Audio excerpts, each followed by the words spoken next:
Hey, what's up guys? My name is Sal and this is another Expedition Log. In this episode, we're continuing the ExLog Phase 4 DC Metro saga with a mall steeped in a vintage, dark aesthetic just up the street from Iverson. As always, I hope you and yours are well out there, having a good time all the time. Also, only a small percentage of my views come from people actually subscribed to me. So if you dig my content, I kindly ask that you hit the subscribe button and ring the bell for all notifications so you know when I release new films. For a look behind the scenes, you can also follow me on Twitter and Instagram at Salvatore Amadeo, and join the Dead Malls of Discord server if you want to chat with me and others in the community live. To join the Discord server, you just download the Discord app for free and you click the link in my description below.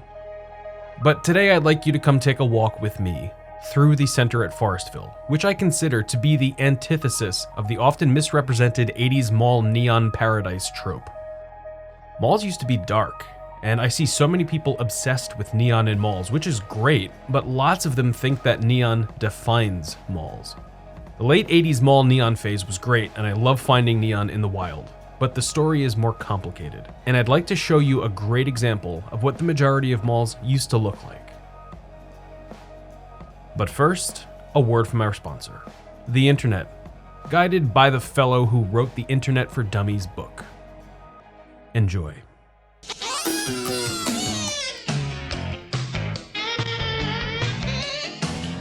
John, watch that. Oh, John, that's our exit. Don't worry, in no time at all, you'll be able to impress everyone with your amazing techno savvy. A nerd is someone whose life is focused on computers and technology. A geek is someone whose life is focused on computers and technology and likes it that way. An internaut is someone who travels the internet. Cyberspace. You can do a lot of different things on the internet. You can send email to the millions of people who have internet addresses. Now, if you're a control freak like my buddy John here, you'll love what I'm about to tell you. Let's say you're into world travel, or bird watching, or making beer. Or maybe you're into nude sunbathing. I hoped you weren't going to And mention it also that. explains why you might get spammed.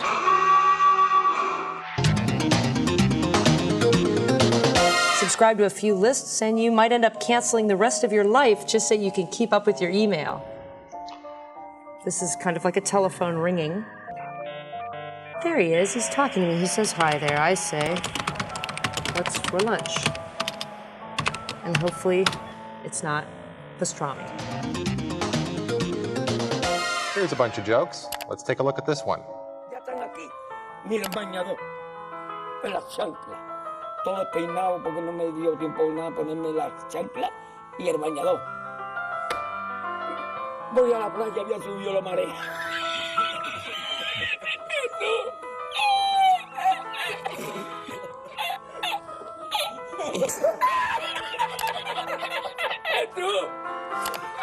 Now, why would anyone send an angry message to you? Remember, lurking is good. You can type what we call a smiley. Here's one. Now just turn your head sideways and you can see how it works. Okay. Without the internet, we would be restricted to what we have right here in the library. Ms. Clark also says the internet connection has made a difference in her personal life as well. I happened to post an ad, actually, to one of the listservs called Alt Personals. And I had about 40 people answer my ad. Men. Let's go.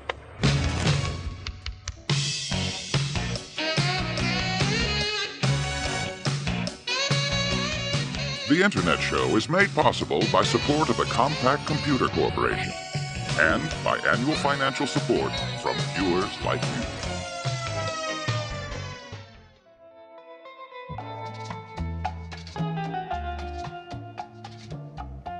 Welcome to the Center at Forestville, circa 2018.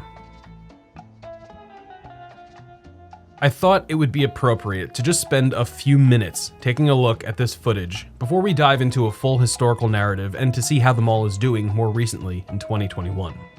Concordantly, if you're into completely raw footage, I do have a full uncut and unedited video of this mall from 2018 up on my second channel called Quite Studios. I'll put a link down below.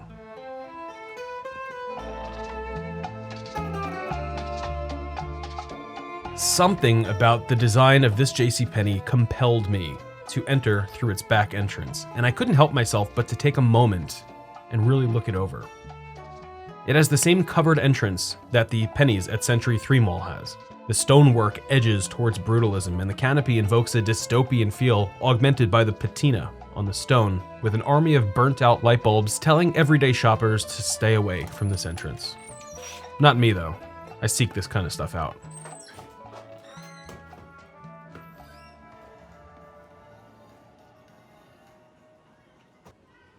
Back in 2018, this mall was pretty busy. As a matter of fact, I sat on this footage for a while, and when I posted the raw video to my second channel, I hadn't planned on releasing a full ExLog for this property. But as you can see, this mall is steeped in late 70s mall design when you look a little bit deeper. The floor alone is something I would return here just to see. It reminds me of how my childhood mall back in New Jersey looked before it was renovated. The Ocean County Mall used to be a DeBartolo goldmine of dark aesthetics, with the same dark brown tiling, brick cedars as this mall has. It even had magenta carpets. That's how I remember malls back in the day. And a bit later in this episode, I'll touch on the misrepresentation of malls in pop culture. Malls used to be dark and sultry. Forestville invokes that old aesthetic.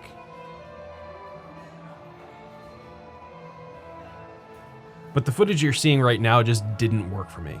And during the pandemic, while I was staying close to home, I wanted to take another more detailed look at this place.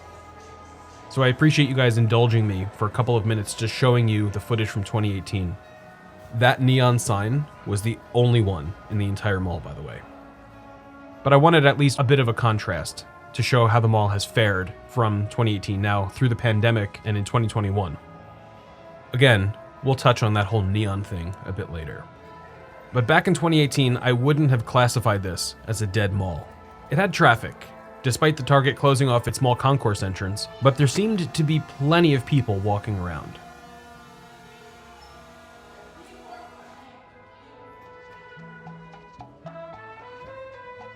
But then COVID hit, and it did this mall absolutely no favors. But let's skip ahead a few years and take a closer look at this awesome place in 2021, along with a full recount of this mall's history.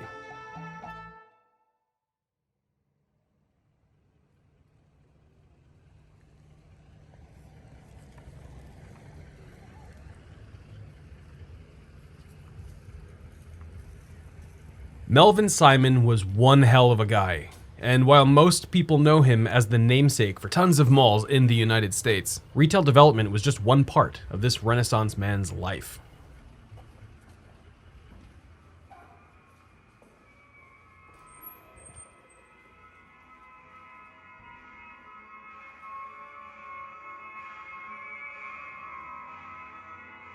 After growing up in the Bronx, New York, Mr. Simon would serve in the U.S. Army, starting in 1953.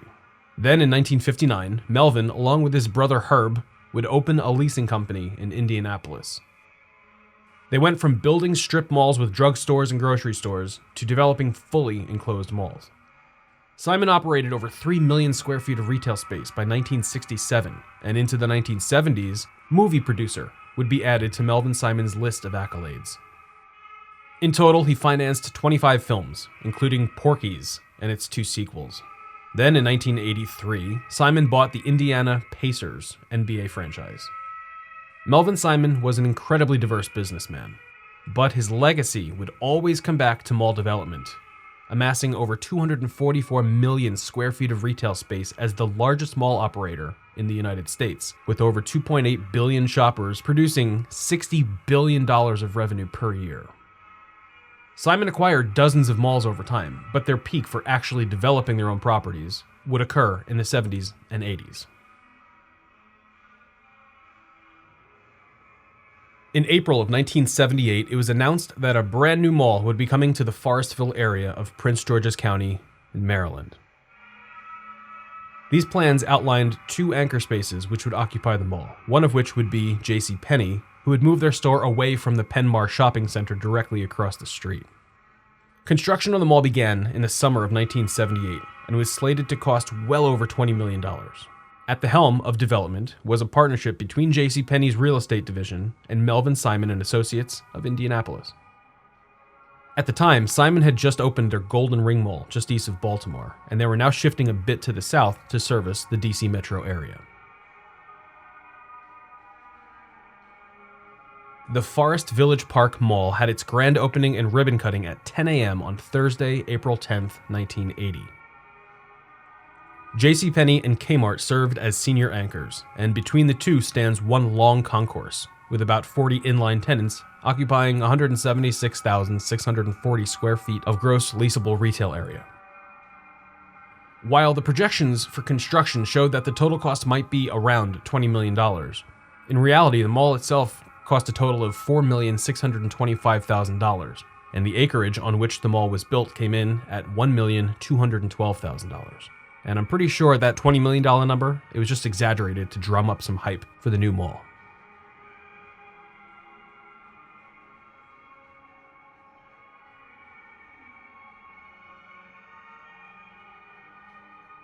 The 1980s were the golden years for malls in pop culture.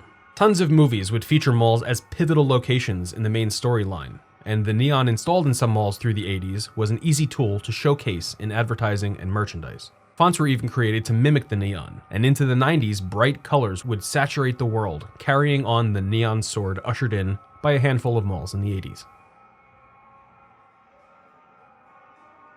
But all too often, I've seen media outlets latch on to this idea that the vintage mall aesthetic is defined by neon in the 1980s. People have built entire identities around this neon aesthetic, and there's nothing wrong with that. Don't get me wrong, neon is rad, and I'm a fan. But in my time filming retail establishments, the amount of neon I've seen is negligible, and if the mall still retains its vintage flair, neon is typically pretty scarce. Now, there are malls in which neon plays a huge part, like Marley Station in Maryland, but this was a phase that occurred in the 80s, and remains the easiest way for advertisers to invoke the idea of malls in general.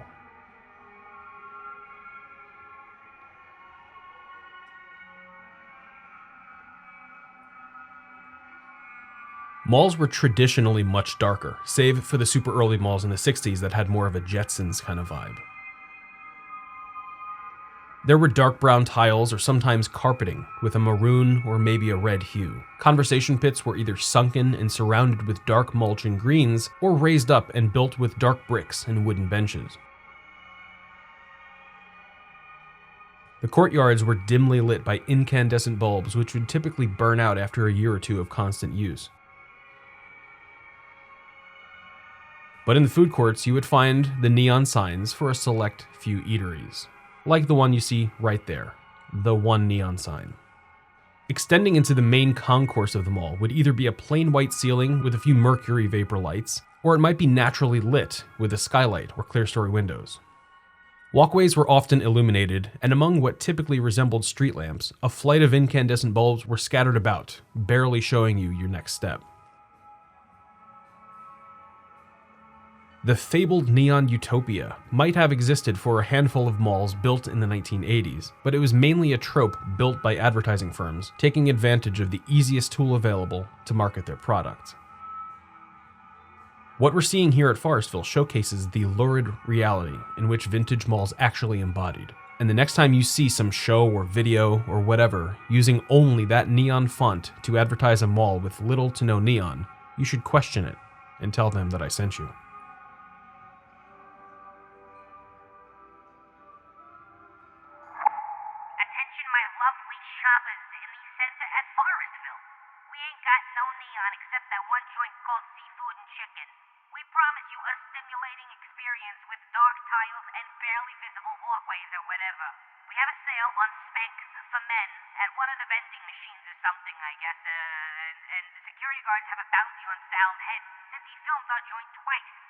we've got a bounty out for that bastard, and if you catch him, just kill him and drag his dead body up to our security office. We're open like 3 hours a week, so you might have to wait around a couple of days.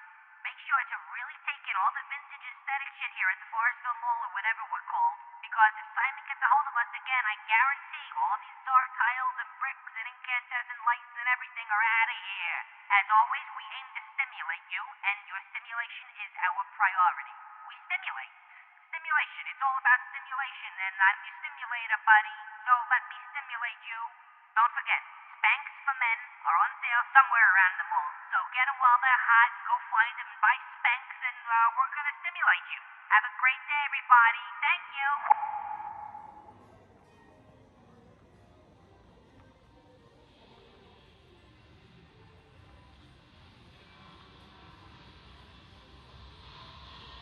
Melvin Simon and his brother Herb would take the Simon Company public in 1993 with one of the biggest real estate initial public offerings ever, bringing in over $1 billion for their company.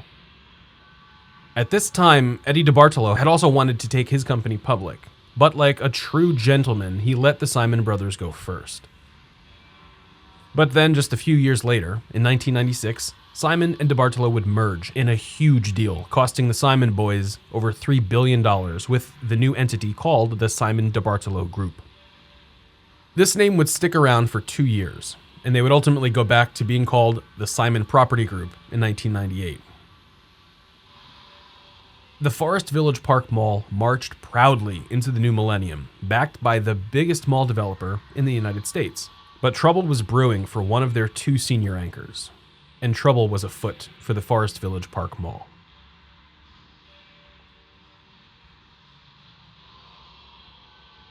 On Tuesday, January 22, 2002, Kmart filed for Chapter 11 bankruptcy as the company was $1.6 billion in debt. As part of their restructuring plan, just a couple of months after filing for Chapter 11, on March 9th, Kmart announced that 284 stores would be closed, eliminating 22,000 jobs and saving the company about $350 million per year in operating costs. 7 stores in Maryland alone would be closed, of which the Forestville location was included. By fall of 2002, the Kmart at Forestville was shuttered, leaving the mall with JCPenney as its sole senior anchor.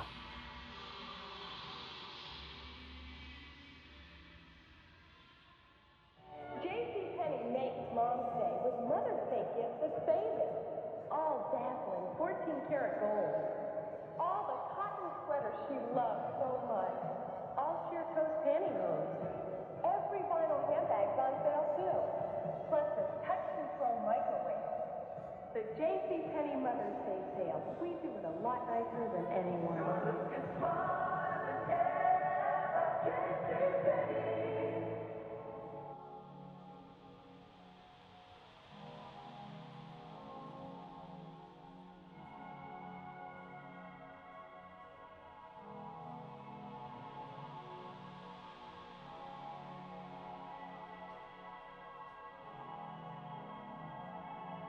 By May 29, 2003, the mall was sold to Annapolis-based Petrie Ventures Incorporated.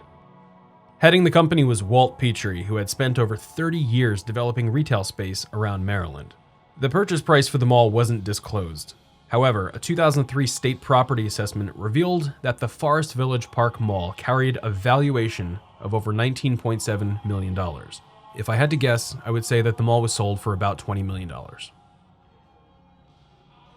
Shortly after the sale, Petrie changed the name of the mall to the Center at Forestville. The new owners were also fairly well in tune with the local community, who had long complained about the lack of upscale retail and the poor upkeep of shopping centers like the Center at Forestville. So Petrie announced some renovations, including a fresh coat of paint, landscaping around the facility, and a brand new Target store which would occupy the abandoned Kmart space. The Center at Forestville would be the 3rd mall Simon sold off to Petrie, but the first that wouldn't face demolition. In 2001, Petrie purchased the Golden Ring Mall from Simon, and then the Glen Burnie Mall in 2002. Golden Ring was demolished immediately and redeveloped into an outdoor shopping complex, while Glen Burnie was renamed the Center at Glen Burnie and it would sit stagnant for nearly 2 decades, ultimately being demolished in 2020. As Petrie was developing a pretty gnarly reputation for redeveloping Simon's dead malls into strip malls, Forestville would evade this stigma, primarily aided due to renewed traffic at the mall from the brand new Target.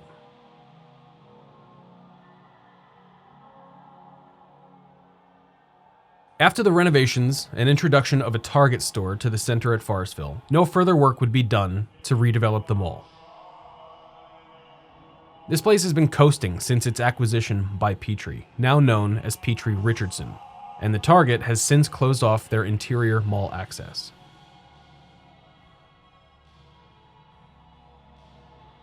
While occupancy might look pretty decent here, the majority of the tenants are local stores, and those visiting for the Target generally don't enter the mall.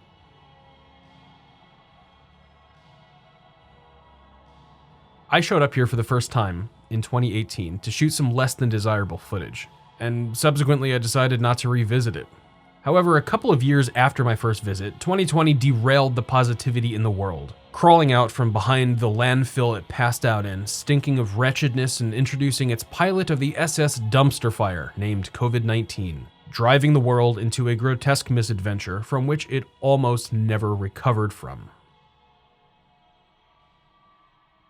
Malls closed, businesses closed, restaurants and movie theaters closed, houses were foreclosed, and millions of innocent people lost their livelihood.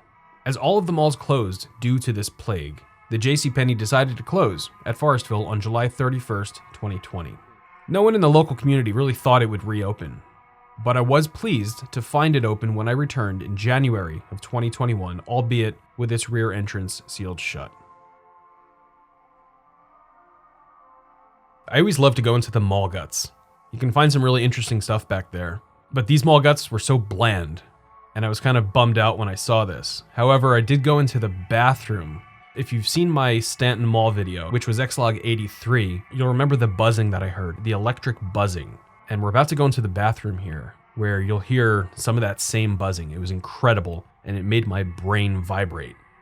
If any of you have ever experienced that in your own mall or in another place, wherever, just that electric buzzing that makes your brain shake, let me know down in the comments. I'd love to hear about it.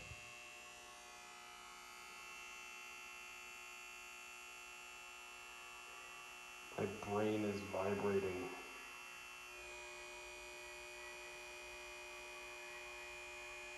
I do love that sound though.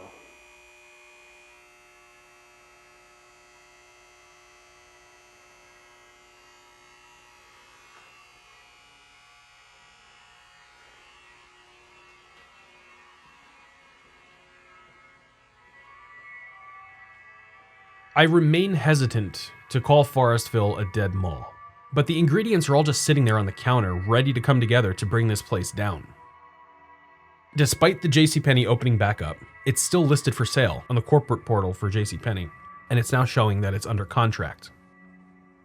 Locals will continue shopping at Forestville, and they'll keep patronizing Target. It's a nice store, and overall the mall is clean and well maintained. And if you're in the area and you're a fan of dead malls and retail and vintage aesthetics and stuff, please do yourself a favor. Stop in and check out the dark floor tiles and the brick seating areas at this mall.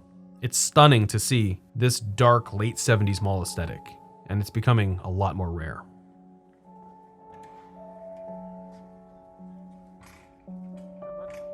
I'd like to thank you all for watching my video, and I appreciate your patience since it took me a little longer than usual to get this one done. I want to especially thank my patrons and elite explorers for directly supporting me. As I'm recording this, I just booked a hotel to make my way out to a super special mall, a fabled mall in the community that I found is closing for good in just one day. Your direct support allows me to take spontaneous emergency trips like that. So thanks again, and stay tuned to my social media for updates, some extra content, and sneak peeks for mythical places like the awesome mall that I'm visiting this weekend. You can follow me on Twitter and Instagram at Salvatore Amadeo. And you can also join the Dead Malls of Discord server, to which I'm grateful for the DMod family for keeping me sane and entertained during this pandemic. DMod is a great place to hang out with an awesome group of people, and we even organized a Dungeons and Dragons campaign. If you want to join, just download the Discord app click the link in the description and respond to a mod so you can get your role. I'll be back in a couple of weeks with ExLog 86, where I'm covering the incredibly empty but awfully beautiful Union Station in Washington, D.C. When I lived in D.C., I remember how packed Union Station used to be, but these days, its occupancy is in the single digits. Make sure you're subscribed to me and that you've clicked the bell for all notifications so you know when that episode drops. It's going to be awesome, and it's going to kick off a small arc of episodes that you really don't want to miss around the DC area. In the meantime, please stay safe out there, take care of yourselves, and have a fantastic day.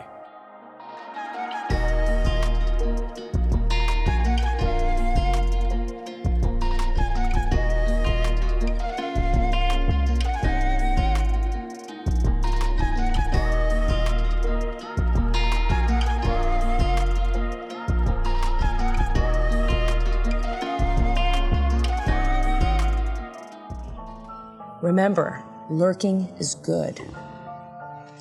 You can type what we call a smiley. Here's one. Now just turn your head sideways and you can see how it works. Okay.